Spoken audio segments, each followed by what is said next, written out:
네, 안녕하십니까. 오늘 제가 좀 구독자분들에게 말씀드릴 게, 지금의 시장 상황을 좀 냉철하게 분석을 해 드려야 될 것 같아서 좀 안내를 드리겠습니다. 자, 제가 이전에 강조드렸던 게, 자, 상승 흐름을 이어갈 가능성은 높겠지만, 이번에 이 세제 개편안에 있어서, 제가 좀 몇 가지 우려심을 이전 영상에서 많이 말씀을 드렸죠. 특히나 이 3억 원 이상이 됐었을 때 배당 분리과세 퍼센트라든지, 그리고 대주주 양도세 부분에 있어서, 시장의 기대감을 충족되지 못할 가능성이 높다라고 말씀을 드렸고, 자, 구체적인 내용이 발표가 되니까 시장에서 급락이 나왔고, 오늘은 어느 정도 좀 낙폭을 줄여주는, 그리고 민주당 쪽에서 어느 정도 긍정적인 얘기가 나오면서 좀 저가 매수세가 들어왔는데, 제가 좀 말씀드리고 싶은 게, 만약에 시장의 기대감, 이전에 있었던 시장의 기대감을 충족하지 못한다면 지속적인 하방에 대한 리스크는 커지고 있는 시장이 아닌가에 대해서 먼저 좀 말씀을 드리고 싶습니다. 자, 이게 저희 개인적인 입장에서 하방을 본다라고 하는 것이 어떻게 보면 좀 부담감으로 다가올 수 있는데, 제가 좀 말씀드리고 싶은 게, 일단 첫 번째로는 대주주 양도세뿐만 아니라 우리가 배당 분리과세 쪽에서의 세법 개정안을 좀 유심 깊게 보셔야 됩니다. 일단 3억 원 이상이 진행이 되었을 때 이 35%의 수치가 과연 이 대주주들이 배당을 늘릴 수 있을 만한 수치인가에 대해서 첫 번째로 좀 생각을 해보셔야 됩니다.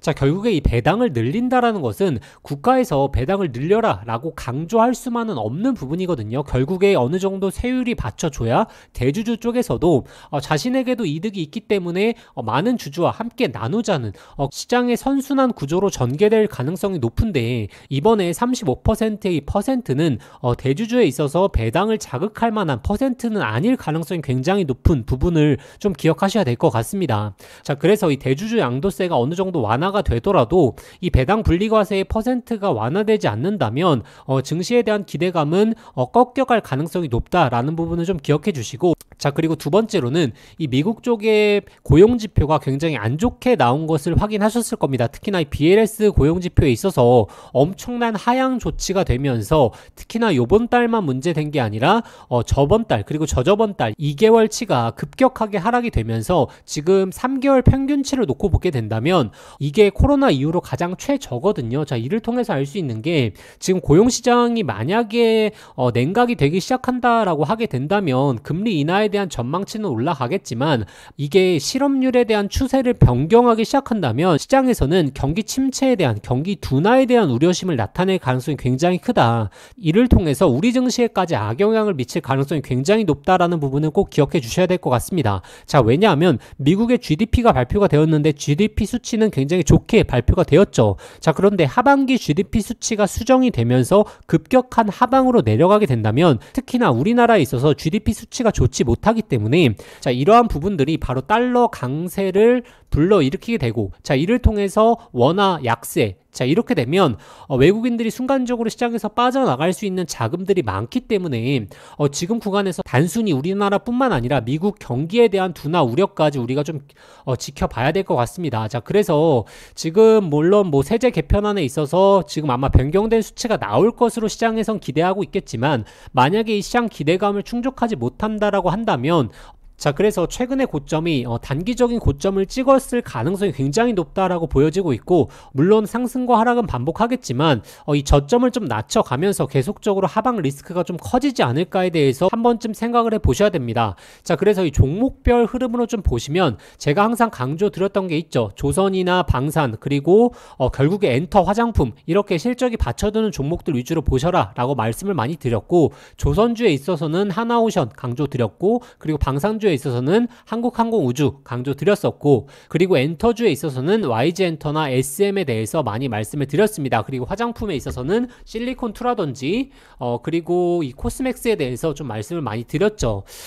자, 그런데 물론 제가 말씀드린 관련주가 뭐 크게 낙폭을 보이거나 뭐 크게 이슈가 되었던 부분은 없습니다. 결국에 실적이 받쳐주기 때문에 단기적인 수급만 빠져나간 거고, 또 반등이 나올 때는 반등을 하는 흐름을 보여주었는데, 제가 구독자분들에게 여러분들에게 좀 말씀을 드리고 싶은 게 지금 구간에서 상당히 좀 조심해야 되는 구간이 오지 않았나라고 보여지고 있습니다. 자, 물론 이 증시를 분석해드리는 입장에서 자, 이렇게 하방에 대한 리스크를 말씀드리는 게 저희 입장에서도 굉장히 좀 부담감이 되는 것도 사실이긴 하지만 지금 구간에서 특히나 이 세법 개정안에 대한 시장의 기대감이 충족되지 못했던 부분, 그리고 두 번째로는 미국 고용지표가 움직이기 시작했다라고 하는 것은 우리나라 증시에 있어서 지금 외국인 수급들에 있어서 결국에 빠져나갈 만한 요건들을 많이 갖추고 있기 때문에 지금 구간에서 상당히 좀 조심을 해보셔야 된다라고 좀 말씀을 많이 드리고 싶고, 기존의 관련주 보는 시각에서 변한 시각은 없습니다. 뭐 화장품이라든지 그리고 엔터라든지 조선과 방산에 있어서는 계속적으로 추적해 봐야 된다라고 보고 있지만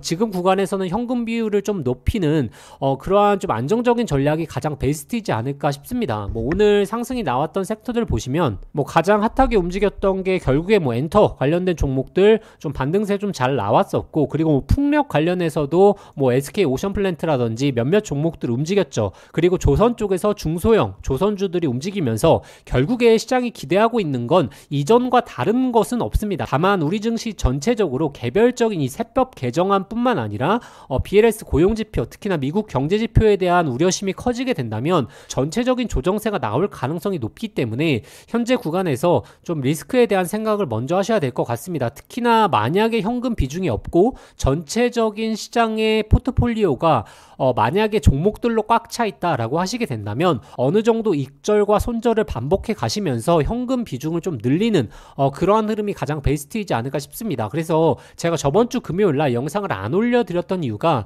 특히나 이 세법 개정안에 있어서 바로 좀 주말에 변경된 수치가 나올 것으로 좀 기대를 했었거든요. 그런데 아직 구체적인 수치는 나오지 않았기 때문에 우리가 조금 더 지켜보면서 판단해야 된다. 다만 이 세법 개정안에 있어서 만약에 변경된 수치가 나오게 되더라도 순간적으로 증시에 대한 훈풍은 불 수 있습니다. 즉 반등세는 급격하게 나올 수 있겠지만 만약에 미국 쪽에 대한 고용지표가 다시 한번 충격을 주게 된다라고 하게 된다면 우리 증시에 있어서도 하방 리스크가 굉장히 커질 수 있는 부분을 좀 기억하셔야 될 것 같고, 단순히 대주주 양도세뿐만 아니라 지금 세법 개정안에 있어서 가장 중요하게 제가 보고 있는 배당 분리과세에 있어서 결국에 이 배당 성향을 올리려고 하면 정부에서 가이드라인을 나온다고 해서 기업들이 올리는 게 아니라 대주주에 있어서 대주주 자체적으로도 이득이 있어야 배당을 진행하고 이것을 점진적으로 늘려가는 그러한 흐름이 펼쳐질 텐데, 단순히 정부에서 강조한다라고만 해서 우리 증시에 있어서 배당 수치가 올라가는 건 아니라고 전 생각하고 있기 때문에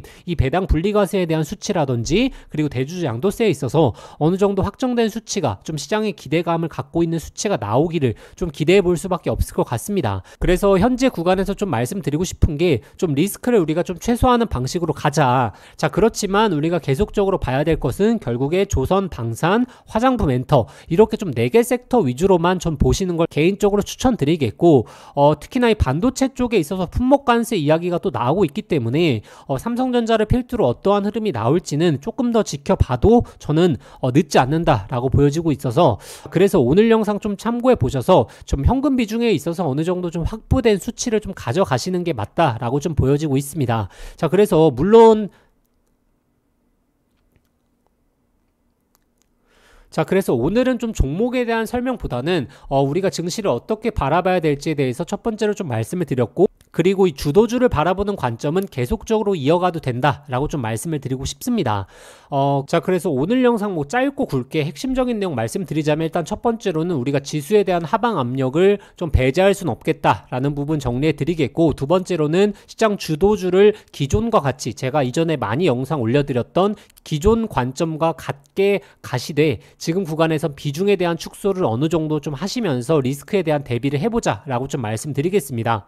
자, 그래서 요번 주가 굉장히 중요한 한 주가 될 것 같습니다. 기존에 있었던 이 박스권 구간으로 다시 한번 지수가 올라올 수 있는지, 아니면 이 박스권을 이탈하면서 이 하방 압력이 커질지, 이것에 대한 결정을 할 수 있는 한 주이기 때문에 요번 주에 있어서는 개별 테마를 좀 따라가시는 것보다는 코스피에 대한 흐름을 추적하시면서 리스크 관리에 있어서 초점을 두시는 걸 좀 개인적으로 말씀드리겠습니다.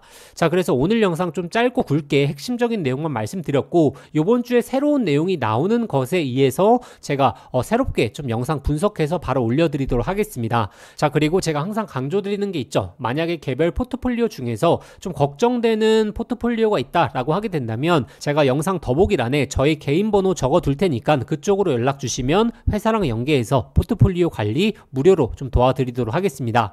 자, 그래서 요번 주 흐름 잘 보시는 걸 추천드리겠고, 저는 개인적으로 리스크 관리 지금부터 하셔야 된다라는 입장이기 때문에 본인의 그 종목 상황과 잘 비교해봐서 정말 최적의 선택이 될 수 있도록 잘 한번 판단해 보시길 바라겠습니다. 자, 그러면 제가 요번 주 또 새로운 내용들 시장에 나오게 되면 그 영상을 토대로 좀 말씀드리도록 하겠습니다. 감사합니다.